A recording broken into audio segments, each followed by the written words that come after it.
स्वागत है। आज हम नागालैंड के एक बहुत ही दूर के गांव पेरिन वहां की कुछ घटनाओं पर गौर कर रहे हैं। हाँ, ये जानकारी जुलाई 2014 के आसपास की है और जो सूत्र हमारे पास हैं वो एक काफी रहस्यमयी सी स्थिति दिखाते हैं। हाँ, तो सोचिए पहाड़ियों के बीच बसा एक छोटा सा गांव पेरिन, बिल्कुल। बाहरी दुनिया से लगभग कटा हुआ सा। और सूत्रों के मुताबिक वहाँ एक नाम सबकी जुबान पर था, लिसा। एक गूंगी औरत जिसके बारे में अजीब बातें कही जाती थी। हाँ, कहते थे कि वो रात में जंगल में घूमती है। और सबसे अजीब बात ये कि जो उसे देख ले उसका क्या होता था? या तो पागल या फिर गायब, यही कहते थे लोग। हाँ, ये जुलाई 2014 के दस्तावेजों में ये डर साफ झलकता है। तो चलिए देखते हैं ये सूत्र और क्या बताते हैं हमें। ये वाकई दिलचस्प है ना, कि कैसे एक बिल्कुल अलग थलग सी जगह पर ऐसी मान्यताएं इतनी मजबूत हो जाती हैं। सही कहा। वो माहौल, बाहरी दुनिया से कटा होना, ये सब शायद वजह रही होंगी। बिल्कुल। और इसी माहौल में, जैसा कि रिकॉर्ड्स में है, एक नया किरदार आता है, इमली। अच्छा, इमली। हाँ, एक नर्स। शहर से उसका तबादला हुआ था पेरिन के स्वास्थ्य केंद्र में। रहने के लिए भी उसे वहीं एक कमरा मिला था। तो उसके लिए तो ये बिल्कुल ही नई दुनिया रही होगी। हाँ बिल्कुल। सूत्रों में लिखा है कि उसे गांव वाले अच्छे लगे, पर बहुत चुपचाप रहने वाले। उसे शुरू में लगा कि शायद ये लोग थोड़े डरे हुए से हैं, अंधविश्वासी हैं। और यहीं से वो बात शुरू होती है जिसकी तरफ ये दस्तावेज इशारा करते हैं, है ना? हाँ। एक तरफ इमली जो शहर से आई है, शायद ज्यादा तर्क से सोचती है। हाँ बिल्कुल। और दूसरी तरफ गांव की वो गहरी मान्यताएं, वो डर, लिसा की कहानी। सही। सूत्रों से ये पता चलता है कि इमली के आने से, उसके सवाल पूछने से गांव में एक तरह की हलचल हुई। अच्छा। खासकर उन लोगों में जो लिसा की कहानी को एकदम सच मानते थे। जुलाई 2014 की रिपोर्टों में इस तनाव के शुरुआती संकेत मिलते हैं। तो क्या सूत्र ये बताते हैं कि इमली के आने के बाद हुआ क्या असल में? जुलाई 2014 में क्या लिसा से जुड़ी कोई खास घटना हुई जिसका रिकॉर्ड हो? हाँ, कुछ घटनाओं का जिक्र है, हालांकि वो थोड़े अस्पष्ट हैं, पर चिंताजनक जरूर हैं। जैसे एक घटना का जिक्र है जहां एक गांव वाला देर रात को जंगल के पास मिला और उसका बर्ताव बहुत अजीब था। और गांव वालों ने फौरन कहा कि इसने लिसा को देख लिया है। अच्छा। और रिकॉर्ड्स ये भी दिखाते हैं कि इमली ने इसकी अपने तरीके से जांच करने की कोशिश की। मतलब शायद कोई मेडिकल कारण ढूंढने की कोशिश की होगी। हाँ बिल्कुल, कोई चिकित्सीय या मनोवैज्ञानिक वजह। लेकिन सूत्रों से ये भी साफ है कि इमली के इस नजरिए को गांव में ज्यादा लोगों ने नहीं माना। उसके नोट्स में एक तरह की निराशा दिखती है कि कैसे डर जो है वो तथ्यों पर हावी हो रहा था। हाँ, ये तो होता है। और वहाँ विरोधाभासी बातें भी दर्ज हैं। कुछ लोग शायद इमली की मदद करना चाहते थे, पर कई लोग उसे बाहरी मानते थे जो उनके विश्वास का मजाक उड़ा रही थी। ये काफी पेचीदा है, मतलब एक ही स्थिति के कई पहलू। ये दस्तावेज दिखा रहे हैं गांव वालों का डर, इमली का अकेलापन, और शायद प्रशासन की भी कोई खास भूमिका नहीं रही होगी। बिल्कुल। देखिए, इन सूत्रों से जो सबसे बड़ी बात निकल कर आती है वो ये है कि ये सिर्फ एक भूत की कहानी नहीं थी। अच्छा। ये असल में बाहरी दुनिया और एक बंद समाज के बीच की समझ और विश्वास की टकराहट थी।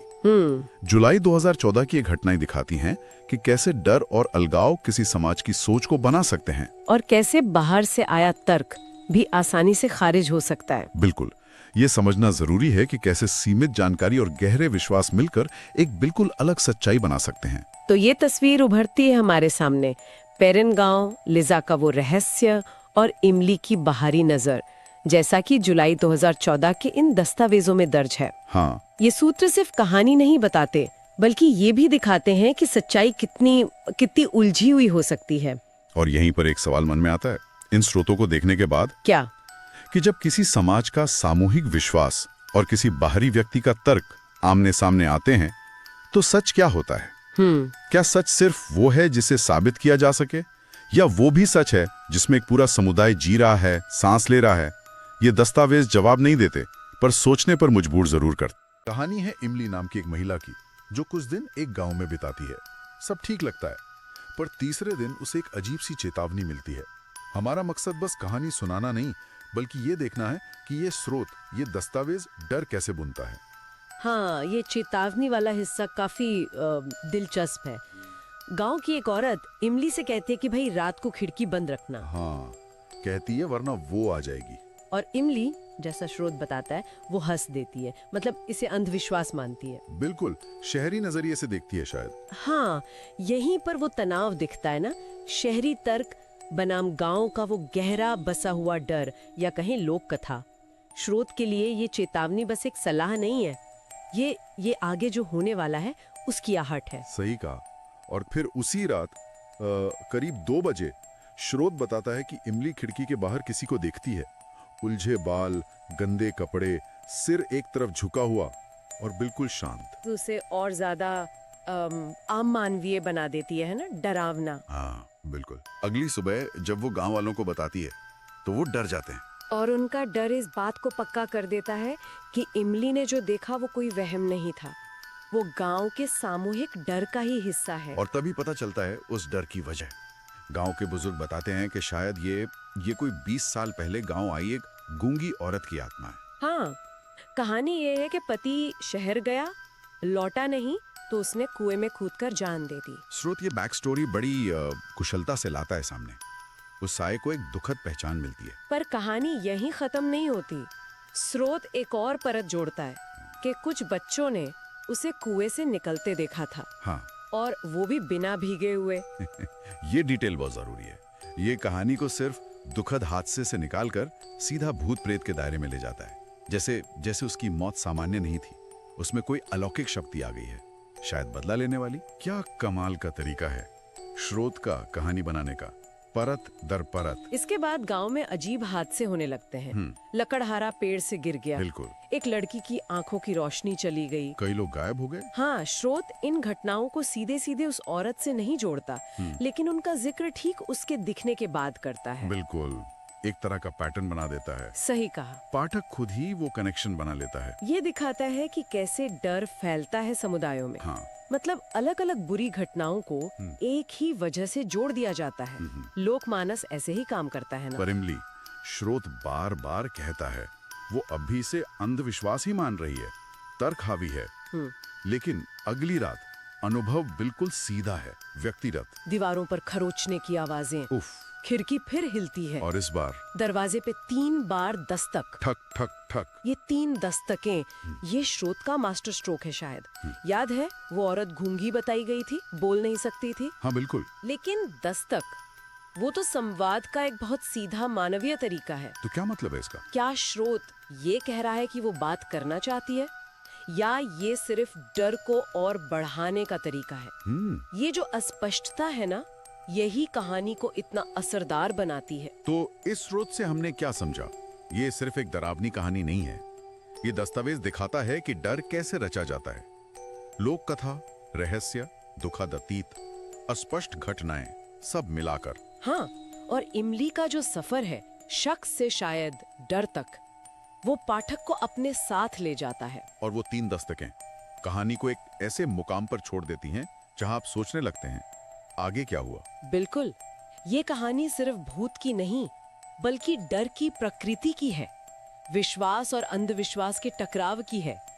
जैसा स्रोत ने दिखाया है, ये सोचने पर मजबूर करती है कि ऐसी कहानियां किसी समाज की यादों को, उनके डर को कैसे शक्ल देती हैं। और सबसे बड़ा सवाल जो स्रोत हमारे लिए छोड़ जाता है, उन 3 दस्तकों के बाद क्या इमली का तर्क आखिरकार टूट गया? कहानी का जो फोकस है वो इमली नाम की एक महिला पर है।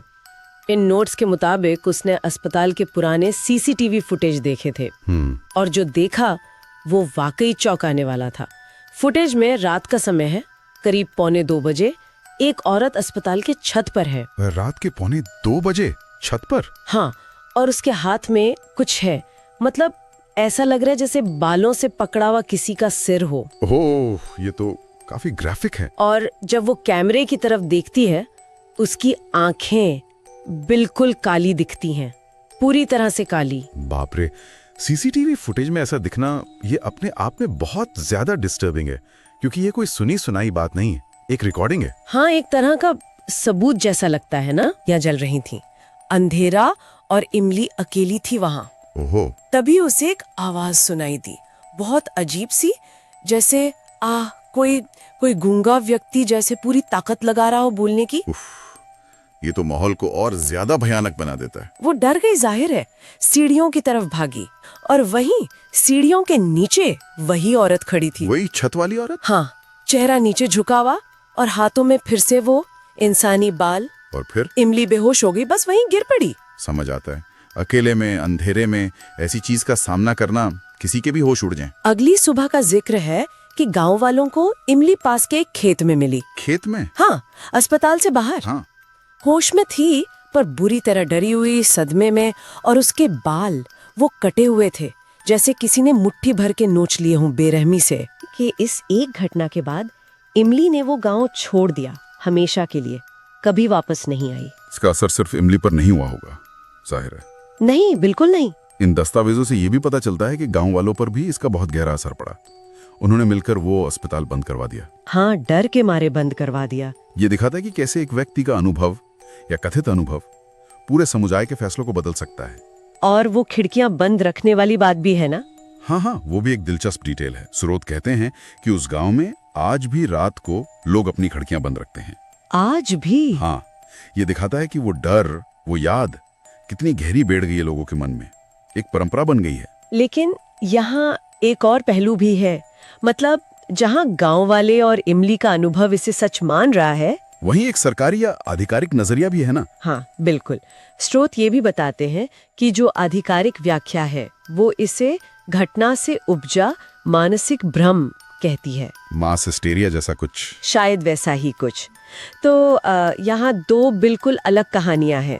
एक तरफ स्थानीय लोगों का विश्वास, इमली का अनुभव, और दूसरी तरफ एक आधिकारिक स्पष्टीकरण जो इसे मनोवैज्ञानिक कहता है। हम यहाँ जैसा कि हमेशा करते हैं, सिर्फ वो बता रहे हैं जो स्रोतों में है, किसी का पक्ष नहीं ले हैं। ये जानना जरूरी है। पर यह सवाल उठता है कि मानसिक भ्रम वाली थ्योरी इमली के कटे बालों को कैसे समझाती है? क्या स्रोत इस बारे में कुछ कहते हैं? नहीं, स्रोत इस पर चुप हैं। मतलब आधिकारिक रिपोर्ट में कटे बालों का क्या जिक्र था या उसे कैसे समझाया गया, ये साफ नहीं है। और शायद यही चीज, यही अनसुलझा पहलू स्थानीय विश्वास को और मजबूत करता होगा। हाँ, क्योंकि आपके पास एक फिजिकल चीज है जिसे समझाया नहीं जा रहा। बिल्कुल, जबकि आधिकारिक पक्ष शायद इसे नजरअंदाज कर रहा हो। एक आखिरी बात और जो इमली के बारे में है। कहते हैं कि जो लोग बाद में कभी इमली से मिले, सालों बाद भी, उनके मुताबिक इमली की आंखों में वो डर, वो आज भी दिखता था। ये उस अनुभव के गहरे साइकोलॉजिकल असर को दिखाता है। जब कोई भयानक चीज हो और उसका कोई समाधान न मिले, या जो स्पष्टीकरण मिले वो आपके अनुभव से मेल न खाएं, तो वो डर शायद कभी जाता नहीं। तो ये सिर्फ एक भूत की कहानी नहीं है। शायद नहीं, ये अनसुलझे सदमे की कहानी भी हो सकती है। एक व्यक्तिगत डर, एक कम्युनिटी का रिएक्शन और एक रहस्य जो सुलझा नहीं, और साथ में विश्वास और आधिकारिक नजरिए का टकराव। बिल्कुल, ये पूरा मामला दिखाता है कि डर, यादें और हम चीजों को कैसे समझते हैं, ये सब मिलकर किसी जगह की पहचान कैसे बना सकते हैं। तो आखिर में सवाल यही रह जाता है, किसी घटना की असली सच्चाई क्या है? जो किसी ने अनुभव किया वो, या जो कहानी सबने मिलकर बनाई वो? या शायद असली सवाल यह है कि ज्यादा स्थायी क्या होता है, डर या वो अनसुलझा सच जिसके कारण वो डर पैदा हुआ।